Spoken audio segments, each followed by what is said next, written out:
Bonsoir à tous, je me présente, je m'appelle Blackfire et là, événement sur ma chaîne parce que One Piece ça arrive bientôt, ça va être de la frappe atomique et ce mois-ci ça va être un peu le mois, je vais y arriver, One Piece. One Piece, qu'est-ce que c'est One Piece? C'est un manga. Alors, vous allez me dire, c'est pas ce que je veux vous parler d'aujourd'hui parce que là j'ai décidé de faire un face à face de légende entre à ma droite le légendaire, l'incroyable, le super puissant Super Saiyan Sangoku. Et à ma gauche, j'ai décidé de vous parler de l'incroyable, du stupéfiant, de vraiment du leader par excellence, Luffy Gear Monkey. Gear Monkey, je pense que vous comprendrez la métaphore et le jeu de mots pour ceux qui sont fans de One Piece et de Metal Gear. Qu'est-ce que je peux vous dire d'autre? Eh ben, on va avoir un face-à-face de légende entre les deux. Moi, je vais être honnête avec vous, je ne suis pas forcément un très grand fan de One Piece. Voilà, je suis honnête avec vous. Je connais un peu plus que les néophytes, ça je le reconnais. En plus, j'ai deux cousins qui sont fans de One Piece et je leur fais une très grande dédicace. Mais du coup, moi, voilà, je connais la base. Juste suffisant pour pas passer pour un mec qui connaît rien du tout simplement. Et on va parler de quoi? Alors, on va parler de celui qui vend le plus de mangas.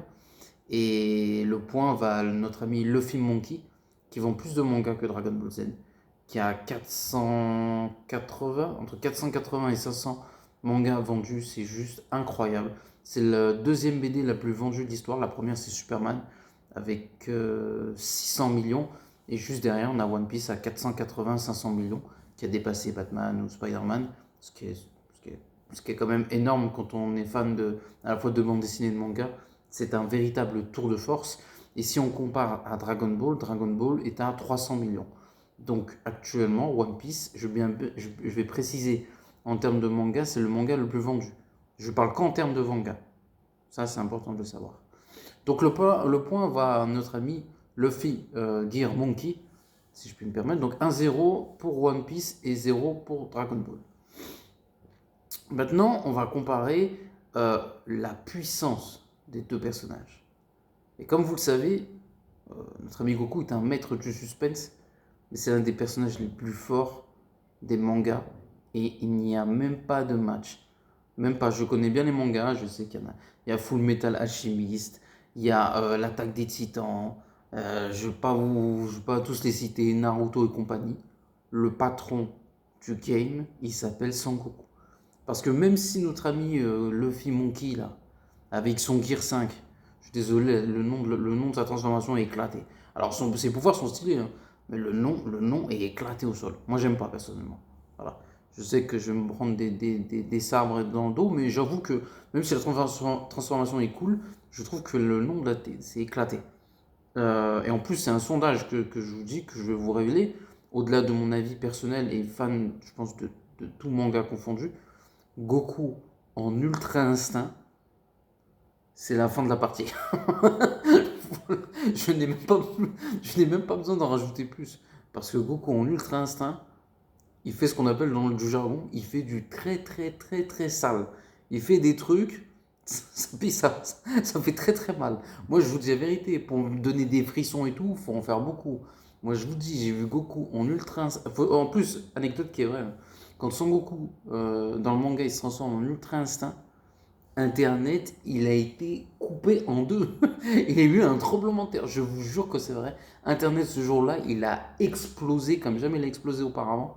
Et juste pour ça, voilà. Et puis, Goku en Ultra Instinct, il est trop trop fort. Je pense que j'ai même pas besoin de débattre un peu plus que ça en termes de puissance. Goku en Ultra Instinct, il a joué du piano sur Jiren et sur Moro. Non, mais c'est vrai. Et ouais, il a fait mal un peu à Granola aussi. Donc, non, non, Goku en Ultra Instinct, je vous dis, il joue du piano sur tous les autres mangas. Donc, voilà, le point va à Dragon Ball. Et on a un, cette fois-ci pour Dragon Ball, et un pour One Piece. Maintenant, lequel des mangas. euh, comment dire ça? Je parle de toute. Maintenant, on va parler de franchise. Laquelle des deux franchises est la plus puissante des mangas? Et ben c'est Dragon Ball. Les gens vont dire ouais c'est un peu facile. Tout à l'heure je vous ai dit One Piece c'est le manga le plus vendu à 480-500 millions exactement. Mais Dragon Ball il faut savoir qu'en termes de jeu, en termes de séries animées, en termes de manga, qu'est-ce qu'il y a d'autre qui se vend sur Dragon Ball? Il y a trop de trucs qui sont sur Dragon Ball. Donc si tu prends les mangas, jeux, euh, il y a quoi? Manga, jeux, séries animées, films d'animation, Dragon Ball, il tue One Piece. Mais tous les jours, hein. Autant en termes de manga, One Piece a l'avantage, autant en termes de franchise, Dragon Ball c'est vraiment largement supérieur. Pour vous donner One Piece, je crois, j'ai pas envie de vous dire de bêtises, en franchise, on est dans le 15 milliards, je crois, si je vous dis pas de bêtises, et Dragon Ball, c'est entre 23 et 24 milliards. C'est énormissime. Et ça, attention, hein, les chiffres que je vous donne, ils datent déjà de 2 ans. Donc je vous en parle même pas maintenant, parce qu'apparemment, en plus c'est assez marrant, actuellement Dragon Ball ça cartonne de fou, et pourtant il n'y a rien, à part le manga, actuellement, et le film qui est sorti, mais bon il est sorti l'année dernière, et Dragon Ball Super Broly, ça fait quand même quelques années. Mais là, cette année, il n'y a rien sur Dragon Ball, à part le manga, et le film qui est sorti en décembre, je crois, je ne me rappelle plus quand il est sorti le film, Super Heroes, à part ça, il n'y a Welu sur Dragon Ball. Donc Dragon Ball, actuellement, ça cartonne tout, alors qu'ils font rien. Je sais pas si ça. C'est pour vous donner une petite idée à quel point Dragon Ball c'est un truc de fou, hein. Ils font rien et ils cartonnent. Alors imaginez quand ça va commencer à s'énerver un petit peu, quand l'anime va revenir, parce qu'il faut pas oublier que Dragon Ball Super actuellement c'est en pause. La série est. Ouais, on va dire que la première partie, pour faire très simple, est terminée, et qu'il y a une deuxième partie, parce qu'il y a une partie en manga, avec l'arc de Moro, l'arc de Granola, l'arc super-héros un peu, même si on va pas se mentir, c'est pas le meilleur. Donc, une fois que ça va se terminer, enfin que la série va revenir, le game il va changer. Donc en termes de franchise entre les deux, il n'y a pas photo pour Dragon Ball, sachant qu'en plus on va pas se mentir, les jeux sont plus populaires de Dragon Ball, ils sont plus réussis. Je vais pas tous les citer, Dragon Ball Z Budokai, Budokai 2, Budokai 3, Tekenshi 1, Tekenshi 2, Tekenshi 3. Tekken 4 en plus en préparation qui va arriver sur PlayStation 5 l'année prochaine. Ça va faire très très très très très mal parce que j'ai entendu des trucs, ça m'a fait mal à la tête tellement c'était incroyable. Dragon Ball Xenoverse, le 2 je suis moins fan, et puis forcément Dragon Ball Kakarot qui est pas mal du tout d'ailleurs, et on va finir avec Dragon Ball Fighter Z. En tout cas voilà, Dragon Ball c'est vraiment une énorme franchise, donc par rapport au score on est à 2-1. Voilà. Maintenant, de quoi on peut parler entre les deux sagas? euh, je vais faire un truc un peu de chien. Je vais comparer les animes. Voilà. Et je vais les comparer dans le temps, et je vais les comparer en termes de qualité. Alors, One Piece, ça dure très longtemps. C'est vraiment très long. Et même les fans de One Piece disent eux-mêmes que ça dure très long. Je trouve que, en plus, il y a autre chose qu'il faut savoir, c'est que tous les mangaka légendaires ont travaillé sur Dragon Ball. Il faut le savoir, ça c'est pas, c'est vraiment légendaire tous les gens qui ont travaillé sur Dragon Ball. Euh, Ensuite, Dragon Ball, ça fait 35, à peu près 40 ans que ça existe. Donc déjà, il y a ça. C'est pour dire l'impact culturel. La deuxième chose aussi, c'est que euh, Dragon Ball, je pense que le manga, le premier, sur la première série animée, c'est intouchable.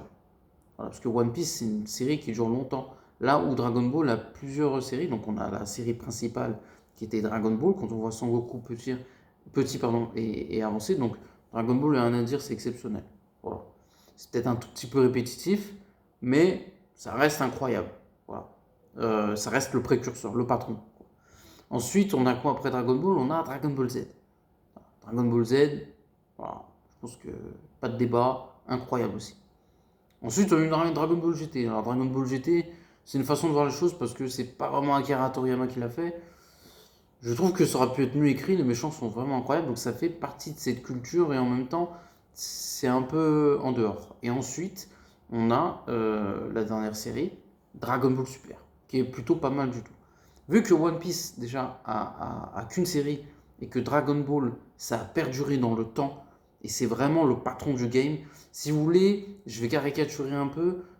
Sangoku c'est un peu Superman du manga, Et One Piece, c'est un peu le Batman du manga. Pour donner une idée, j'ai simplifié vraiment les choses, mais c'est pour vous donner, pour dire à quel point les deux sont deux véritables titans du monde des mangas. Et en plus, joli jeu de mots. Voilà, ce qui nous fait un 3-2 pour Dragon Ball. Donc, Sangoku 1, One Piece, enfin Luffy, Monkey, euh, on va dire il y a un 3-2 pour les deux personnages légendaires. Donc, n'oubliez pas de commenter, de liker la vidéo, de me dire ce que vous en avez pensé. Mais continuez à suivre ma chaîne, sachant que sur cette chaîne, vous allez avoir les épisodes au complet, c'est-à-dire l'analyse complète des épisodes sur la chaîne qu'il y a actuellement, de l'épisode 1 jusqu'à, je sais pas, l'épisode 9 ou 10 ou plus s'il faudra. En tout cas, n'oubliez pas de commenter, liker la vidéo et à la prochaine. Ciao tout le monde.